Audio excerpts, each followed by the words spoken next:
Hey, this is Brian Viglione. Welcome to my drum clinic from New York City with our international friends here. Hey! How's everybody doing? Great. Daniel's going to introduce you. With us we have... There's a kind of beat with the double bass pedals, double bass kicks, which is continued through the rhythm, no matter whether it's simple or progressive, or whether it's on 1 count or 3 counts or 4 or what the beat is, which is like, you know, I don't know, I actually I can make you hear it. Yeah, And whatever you play on your hands, no matter whether it's drum fill, no matter whether the cycle changes from count 4 to 3 or whatever is happening when you play on your hands, it continues over the song. Yes. Which really, and it can be played on a very low tempo, but it's on two legs, 2 feet. So I really need to learn how to do that, because there are a lot of times that I'm trying to do that. I can do that on 16th rhythms, which assist with the hands doing the same thing as the feet, but not simply on 4 on 4 or 3 out of 6 rhythms and stuff like that. Sure. Well, basically what helped me was, again, just being very deliberate with my exercises and starting very slowly and just literally teaching my body what the movements felt like, note by note by note. So, for example, if you want to start with an 8th note rhythm to where maybe it sounds like taka taka taka taka taka, and you've got the bass drums going 1 and 2 and 3 and 4 and 1 and 2 and 3 and 4. Literally, just take it as slowly as possible and make sure that your hands and your feet are connecting on the beat at the same time and very steadily.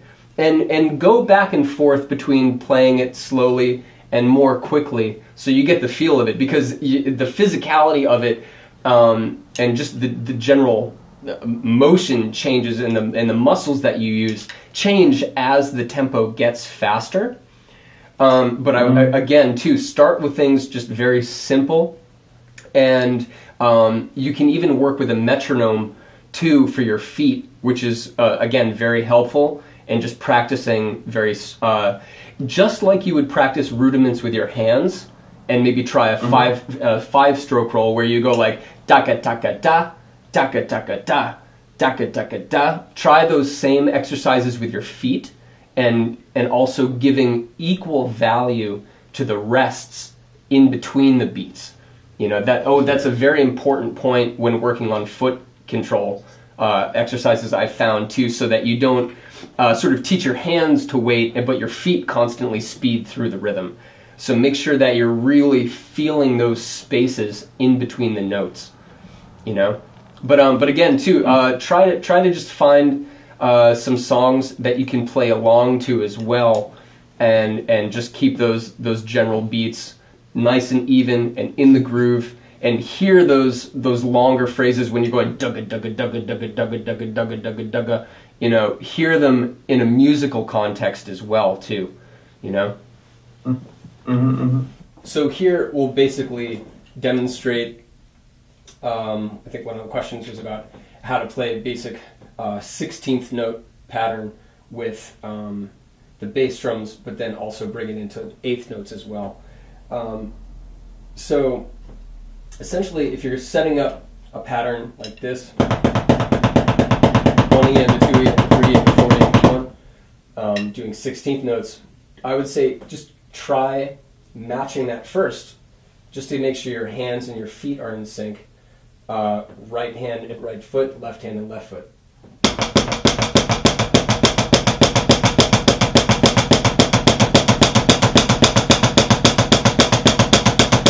And when you feel confident in that, that's when you can start moving it around the kit.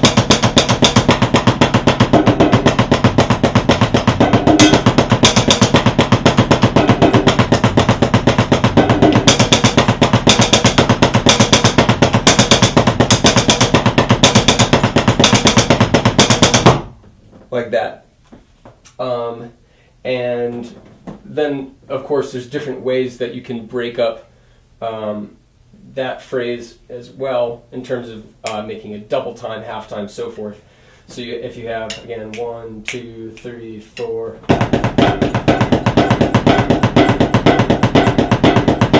You can have a basic pattern like this: 3, 4, 3, 4, 1, 2, 3, 4, 2, 3, 4, 1, 2, 3, 4, go. 2, 3, 4, 1, 2, 3, 4, 2, 3, 4, 1, 2. Make that time.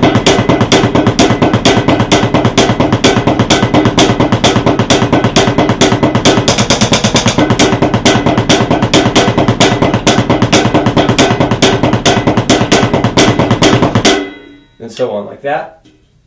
And then basic other patterns that you can work on. Something that helped me, just simple things, were doing single strokes, alternating single strokes, right, left with the hands and right, left with the feet. And that helped me with my coordination, timing, and obviously worked its way into a lot of drum fills early on as well. So I would practice something basically like this.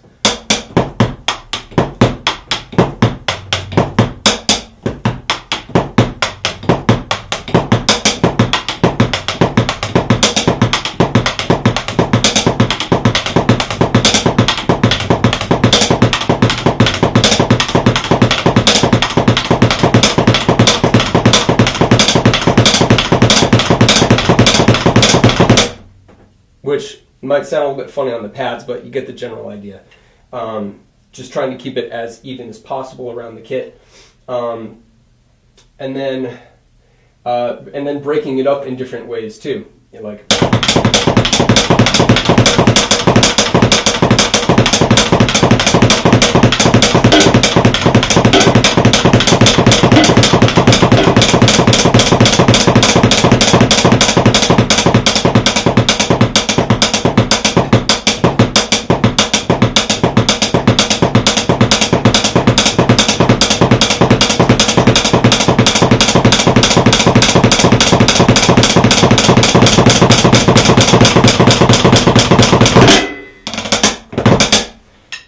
And then another one, another exercise that was easy, that it makes a nice kind of like finish to a fill, is just using sort of like a 3-stroke rough pattern, which is essentially